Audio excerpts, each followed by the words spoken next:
Assalomu alaykum qarindoshlar. Biz so'zimizni mundaq bir 4 xil ssenariyadan boshlaylik. Olimning bu yil boshlang'ich 5-sinfga kirgan bir o'g'li bor. Uning ismi Uchqun. Balaning maktabdagi o'qishini ayt yaxshi. Har vaqt imtihonlardan ayt yuqori numra oldi. Maktabning a'losi bo'lib, har yili mukofotlandi.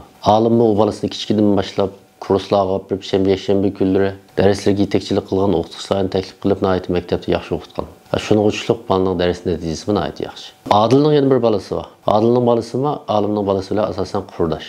Ama alim balalarning ders neticesiga ve ko'ngil bo'lib ketmaydi. O balam sal yuraklikroq olsun, yamanroq olsun deb balalarni sal erkin qo'yib aytgan o'g'lini. O balasının ders neticesi normal. Sınıftan pek yaxşı deb ketgan bo'lmasa, shu o'ttira va astiroq o'qiyotdi hozir. Ders neticesi jihatdan.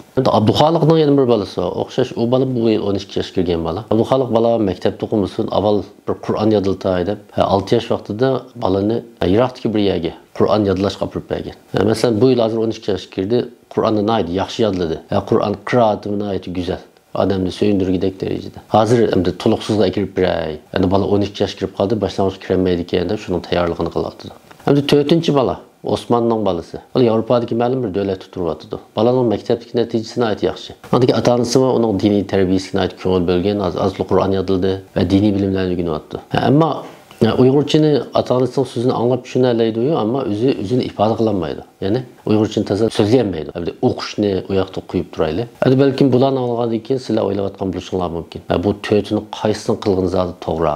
Biz hozir buni qaysini qilgandan to'g'ri yoki xatoligini qo'yib turib, bu 4 xil dadadiki yoki 4 xil ota-onadagi farq nadan kelgan? Degan bu masala haqida paranglashib boqamiz. Endi mening tushunchimcha, ularning orasidagi farq har bir ota-onaning kallasida o'ylab olgan bir qator tushunchalar bor. Ya'ni ma'rif munda bo'lish kerak, oila tarbiyasi munda bo'lish kerak. Mening balam cho'ng bo'lganda mundaqroq odam bo'lish kerak deb ishini olgan, o'ylab olgan bir qator ma'rif tushunchasi bor. Ameliyatda ularning ma'rif amaliyotidagi, ya'ni oila tarbiyasi amaliyotidagi bu farqlarni keltirib chiqargan narsa ularning kallasidagi tarbiya haqidagi tushunchalardan iborat. Bu nuqtadan qaragan vaqtda biz agar ota-onalarning tarbiya amaliyotini isloh qilamiz deydiganmiz, menimcha eng avval ota-onalarning tarbiya tushunchasi haqida ozroq to'xtalib beqish ishning ochquchi deb o'ylayman. Chunki har vaqt bizning tushunchalarimiz harakatimizga yetakchilik qildi. Agar biz ota-onalarning tarbiya haqidagi tushunchalarini texmo tushunishlikroq bir ko'rib boqayli desak, menimcha biz balalarimizning kelgusida qanday odam bo'lsa yaxshi bo'ladi deydigan balamizning kutganlarimiz haqida, balamiz haqidagi orzularimiz haqida o'ylab boqsak, menimcha ro'shan javob berisha olamiz. Mening qarashimcha, mutlaq ko'p qism Uyg'ur ota-onasi nihoyat yig'inchoqligan vaqtda bunda ikki xil ishni o'ylaydi deb o'ylayman. Birisi, shu balam cho'ng bo'lgandan keyin boshqalarning qo'liga qarab qolmay, o'zining jonini o'zi bir jon italigidek, o'zining nenini o'zi tepib yeyaligidek bo'lsa ekan deb umid qildi. Shuning bilan balalarni yaxshi o'qitishga tirishdi. Ikkinchisi, har qanday bir Uyg'ur ota-onasi balam cho'ng bo'lsa, bir eskidan bo'lib qolamiz ekan, bir yaxshi odam bo'lsa ekan deb o'ylaydi. Ya'ni cho'ng jihatdan aytganda balalarimizni bir jambaqidek holatga akilish, ikkinchidan balalarimizni bir yaxshi odam qilib tarbiyalash, bizning cho'ng jihatdan aytgandagi orzuyimiz desak, menimcha xato emas. Endi biz bu ikki orzuni amaliyotda texmo parchalab tushunamiz. Masalan, biz tasavvur qilaylik.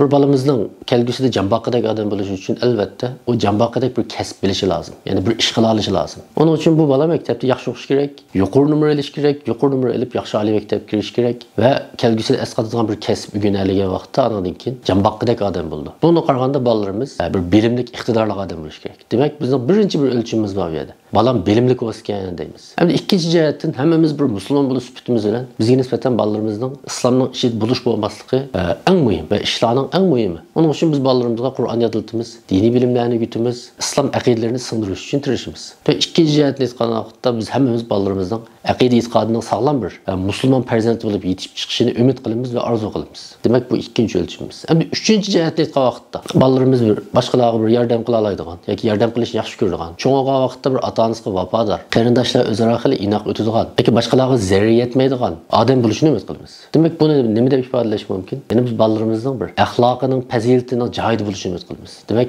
axloqli bo'lish bizning uchinchi o'lchimimiz. Bu 4-chi jihatga vaqtda biz bilib bilmay, gerçelik xiyolimizda bu 4-chi orzuyum bor demasakmi, amaliyatimizda biz buni his qila olamiz. Biz balalarimizning boshqalar bilan aralash davomida bir boshqalar bilan chiqish olishini, ko'ngli yerim bo'lgan vaqtda o'zga tasalli berib, bunda qila olishini, o'zga ishini, mag'lub bo'lgan vaqtlarda o'rnidan tura olishini, ko'ngli yerim bo'lgan vaqtlarda jahonga umidvor qariya olishini umid qilamiz. Masalan, balalarimizning jimg'ur gap qilmas, manda bo'lib qolishidan aytdi, ko'nglimiz yerim bo'ldi. Demak, hammamiz bolalarımızın psixik sapasının sağlam bo'lishini umid qilamiz. Demak, cho'ng jihatdan biz bolalarimizni bilimlik, iqtidorli bo'lsa ekan deymiz, aqida, e'tiqodli bo'lsa ekan deymiz, axloq, fazilatli bo'lsa ekan deymiz. Bolalarimizning ruhiy dunyosining, psixikasining sağlam bo'lishini umid qilamiz.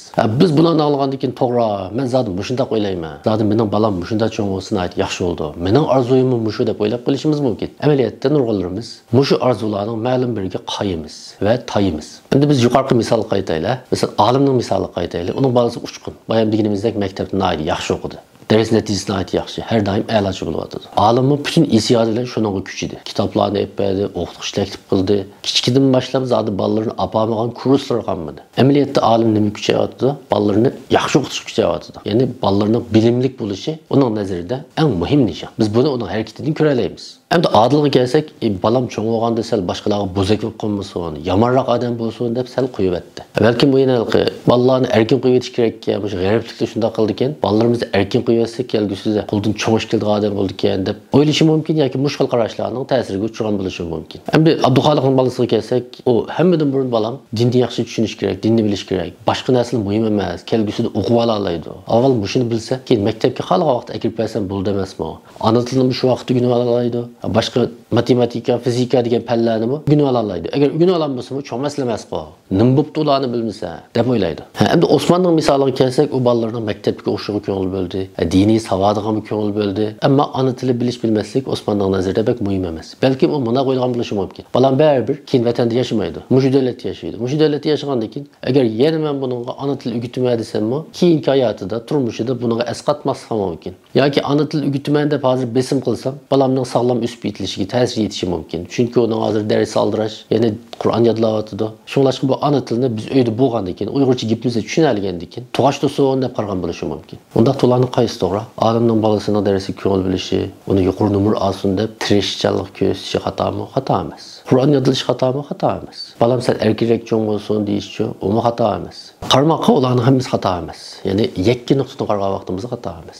Ammo hozir olim mening yoniga kelib munda qaqshyapti. Adaş, balam dersini ayet yaxshi, imtihan neticesi mi şunda yaxshi. Ama qarasam hozir bizga hech mehri yo'q.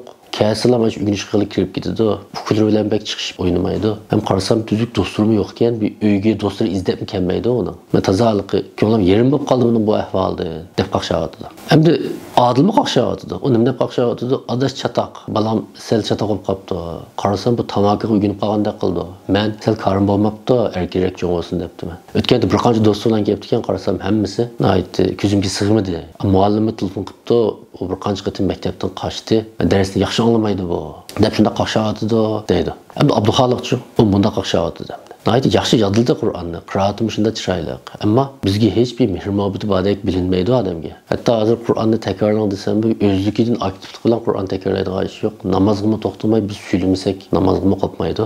Endi savodini aplab-saplab chiqarib oldik, ammo kitobga faqat qiziqtiramadi. Yani ben muşu halıtıda bunu tuluksuzun birinciliğe girip bersem, qanday ola, yetişemezmiki deb o'ylab qoldim, beşimga bir g'am tushdi deyapti. Endi biz Osmonning misolini tahlil qilmayli. Bunda da bu yerda xatolik nereden chiqdi? Mening javobim shu. Ularning hammasi o'xshashlar bolasini tarbiyalashda ma'lum bir tarafga alohida kuch ekan. Masalan, olimga nisbatan bolasining maktabda yaxshi o'qishi, uni yaxshi tarbiyalangan. Odilga nisbatan bolasining erkinroq bo'lishi yaxshi tarbiyalangan. Abduxoliqga nisbatan bolasi Qur'on yodlay olsa, u matematika bilmasmi, fizika bilmasmi cho'ng masala emas. O keyin o'rganib olaydi, o'rganib olmay qolsa-mu, alohida masala emas. Endi Osmonga nisbatan bolasi shu davlatda jamba qilib yashay olsa, musulmonlikni saqlab qola olsalar, keyin Uyg'urlar uchun xizmat qilish qilmasligi yoki Uyg'urlik kimligi unchalar muhim emas. Demak, bu yerda biz hammamiz nihoyatda bu misollardan shuni ko'ra olamiz. Hammaylar ma'lum bir tarafga yig'ib ketgan. Ma'lum bir tarafga yig'ib ketganligi uchun yuqoridek qaqshashlar tabiiy kelib chiqqan. Biz endi buni texnik yaxshiroq tushunishimiz lozim deb o'ylayman. Ya'ni, agar biz tarbiyada bolalarning ma'lum bir tarbiyaga yig'ib ketsak, yani bilimlik qilishga kuchayib ketsak yoki psixik sog'lom bo'lsa deb unga dars o'rgatish, maktabdagi ifodalarga ko'ngil bo'lmasak vaqtda har xil masala kelib chiqishi mumkin. Masalan, bir misol esim keldi hozir.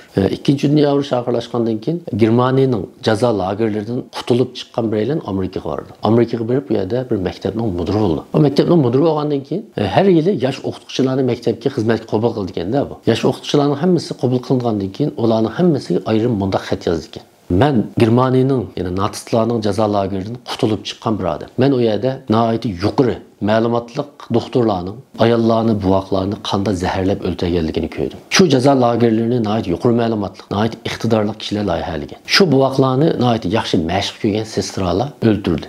Ben rastını desem ma'rifning maqsadi va mohiyatidan gumonlanaman. Ma'rifning asli maqsadi odam yetishtirish. Şunlaşqı sizlarning mushu maqsadga sodiq bo'lishinglarni, kelgusida nihoyat iqtidorli alvastlarni, nihoyat qo'ldan ish keladigan yovuz maxluqlarni yetishtirmasliginglarni umid qilaman deb shunda xat yozgan. Masalan biz endi o'zimizning reallikqa qarab boqaylik. Hozir biz chet elda nihoyat ko'p Uyg'ur doktorlarining borligini, nihoyat ilmli kishilarning jiq ekanligini anglaymiz. Hech bo'lmasa men shunda anglayman. Ama hazır bizim milletimizden, bana şundaq hayat mamatlık bir paytida millet üçün gap qilayotgan, xizmat qilayotgan, o'zini mushu kurashning bir partisi hisoblayotgan doktorlarimiz zodi qanchalik. Zodi qanchalik mana shunda hayat mamatlik paytda nomussizlarcha sukutni tanlab beshini mi ko'tarmayotdi. Biz buni hammamiz atrof qarab his qila olamiz. Agar mana shunday ahvolda biz bir ota-ona bo'lib sutimiz bilan bizning bolalarimiz nihoyat oliy maktablarga berib, ana shu doktorlikni elib, olim bo'lib kelgandan keyin mana shunda mas'uliyatsizlik qilsa, vatani millatiga nisbatan shunda hissiyotsiz muomala qilsa vaqtda biz balam nihoyat yaxshi tarbiyalandi. Balam paloni maktabni bitirdi. Falan oliy maktabda o'qidi yoki balam shundajik pul topdi, menga mashina berdi, uy berdi deb xo'shulab o'tira olamiz. Agar u boy bolamiz millat uchun bir sent xarjlamasa, faqat biz uchun ham xizmat qilganligi uchun biz bu bolalarimizni yaxshi tarbiyalandi deb ko'nglimizni yasay olamiz. Menimcha biz undaq o'ylayolmaymiz. Agar vijdonimiz sal saq bo'lsa. Agar biz bu o'lcham sal ig'ir bo'lib ketdi, hamda hamma odamning undaq vatanparvar, millatparvar bo'la olishini atayin deb o'ylab qolsak, endi bunday bir ssenariyni o'ylab boqaylik. Reallikda millat nihoyat ko'p uchraydi. Nihoyat yaxshi o'qigan bir odam, uning xizmati nihoyat oliy o'rinda, nihoyat pul topgan bir odam yoki korxonachi, bir boy deylik. Ammo hech kim bilan chiqisholmaydi. Xotini bilan chiqisholmaydi, do'stlari bilan munosabati yaxshi emas. O'zini nihoyat boshqalarni cho'ng tutadi, hech kimni ko'zga ilmaydi. Ota-onasi ham vaqtiyasi pat-pat telefon qilib qo'ydi. Yilda bir ishga ketdim, vaqti yetgan vaqtda berib yo'qlab qo'ydi. Qolgan vaqtda voy ana voy men nihoyat aldirashib qoldim. Xafa bo'lmanglar. Men pat yaqinda borman deb qo'ydi. Bunda bo'lsa, agar bizning bolamiz shunday yetishib chiqsa, biz uningdan rozi bo'la olamiz, ko'nglimiz xo'sh bo'la olamiz. Natayin. Endi biz yana bir ta'tir ssenariyini o'ylab boqaylik. To'g'ri, bolamizni aytdi, adab axloqliq, nihoyat o'ngluq cho'ng bo'ldi. Nihoyat yavash yumshoq, boshqalarga ziyon yetmaydi. Ammo bu bolangizga bir xotirjam bir ishni topshira olmaysiz. Masalan, bolam mana ishni qilyapti desangiz, darhol o qilgan ishning keyindan bir mangmisangiz, ko'nglingiz tinmaydi. Har doim ishni chala qiladi yoki yaxshi qilolmaydi. Ya'ni qo'lidan tuzuk ish kelmaydi. Bunday ahvolda-chi? Bunday ahvoldami? Bolam yaxshi tarbiyalandi, hech kimga zarar yetmaydi deb o'ylay olamsiz. Demak, bu hech kimga zarar yetmagan, qo'ldan ish kelmagan bu bolangiz o'xshashla vatan millat uchun hech qilmasligi mumkin. Menimcha yuqorqi bayonlardan balkim biz men devatgan bu tarbiyada atrofliq bo'lish deganning ma'nosini tushundik deb o'ylayman. Yig'inchoqlar vaqtida hammamiz bolalarimizning aqida e'tiqodliq bo'lishini, ikkinchidan bilimli iqtidorli bo'lishini, uchinchidan axloqli bo'lishini, ya'ni ish harakatining sog'lom, durust bo'lishini, to'rtinchidan psixik jihatda bir sog'lom bir psixikaga ega bo'lishini umid qilamiz va orzu qilamiz. Ammo bayon deganimdek reallik hamisha bunday emas. Garchi bizning orzuyimizda buni anglagandan keyin to'g'ri men bu shuni o'ylaydim desak-bu, bizning tarbiya amaliyotimiz yuqorqi misollardagi o'xshash doim ma'lum qutbga egib ketadi. Balkim endi sizlar anglab kelgan vaqtda haqiqatan biz oldin qatim so'zlab o'tgan bir dars esingizga keldi. Biz bolalarning tubki ehtiyojlari degan darsda bolalarning jismoniy ehtiyoji, aql ehtiyoji, hissiyot ehtiyoji va ijtimoiy ehtiyojidan iborat 4 xil tubki ehtiyojini so'zlagan edik. Amaliyotda men bugun bolalar tarbiyasi atrofliq bo'lish kerak deganim, nuqul mening yoki ota-onalarning bir subyektiv orzusi emas. Ya'ni shunda atrofliq bo'lsa yaxshi bo'ladi degan orzuyimiz emas. Balki eng muhimi amaliyotda men qonuniyat deb tilga olgan shu 4 xil ehtiyoj tarafidan belgilangan. Chunki insonning shunda atrofliq yaratilganligining o'zila uningga qilingan tarbiyaning atrofliq bo'lishi kerakligini belgilaydi. Esimizda bo'lishi mumkin biz shu vaqt so'zlagan vaqtda agar siz bolalaringizning jismoniy ehtiyojiga ko'ngil bo'lib boshqasiga ko'ngil bo'lmasangiz yoki bilish ehtiyojiga ko'ngil bo'lib boshqasi nazarni saqit qilsangiz, biz bolalarning normal sog'lom o'sib yetilishining salbiy ta'siriga uchraydiganligini so'zlagan edik. Xuddi shunga o'xshash agar biz bu tarbiyamizda bolalarni masalan bilimli qilma deb shunga ko'ngil bo'lib, ularning psixik ehtiyojlarini o'ylashmasak, men Qur'on yodlatish qilam ko'ngil bo'lma deb ularning boshqa bilim egallash ehtiyojini va undan boshqa ularning psixik jihatga sog'lomligini yoki ularning yushurun iqtidorini qizish deganlarga sal qarasak, yoki bolam psixik jihatdan sog'lom bo'lsa deb uni o'zimizcha erkin qo'yib o'tib, ularga o'g'itish degandek muhim ishlarni nazardan saqit qilsak, o vaqtda bizning bu tarbiyamiz kamtik bo'lib qoldi, chala bo'lib qoldi. Biz maqsadimizga yetolmaymiz. Bugun demoqchi bo'lgan gap shu. Bolalar tarbiyasi atrofliq tarbiyadan iborat. Biz hammamiz bolalarimizning aqida e'tiqodining sog'lom bo'lishini, bilimlik, iqtidorli bo'lishini, psixikasining sog'lom, kuchli bo'lishini, ish harakatining adab axloq ichida bo'lishini umid qilamiz va shu nishonga qarab tarbiyalaymiz. Endi balkim biz o'ylab qolgan bo'lishimiz mumkin. Bu nishon nihoyat go'zal nishonlar ekan. To'g'ri, biz bolalarimizni shu nishonlarga qarata tarbiyalaymiz yoki tarbiyalasak nihoyat yaxshi bo'ldi. Ammo bu mumkin bo'ladimi? Ya'ni bolalarimizni shu to'rtli jihatda shunda ko'ngildagidek bir nishonga yetkazish amaliyotga uyg'unmi deb o'ylab qilishimiz mumkin. Biz bu savol haqida kelasi darsimizda to'xtalamiz. Hammalarga rahmat. Kanalimizga a'zo bo'lishni unutib qolmanglar. Shundaqla tashviq qilishni unutib qolmanglar. Kelasi qatim darsda ko'rishaylik. Allohga omonat.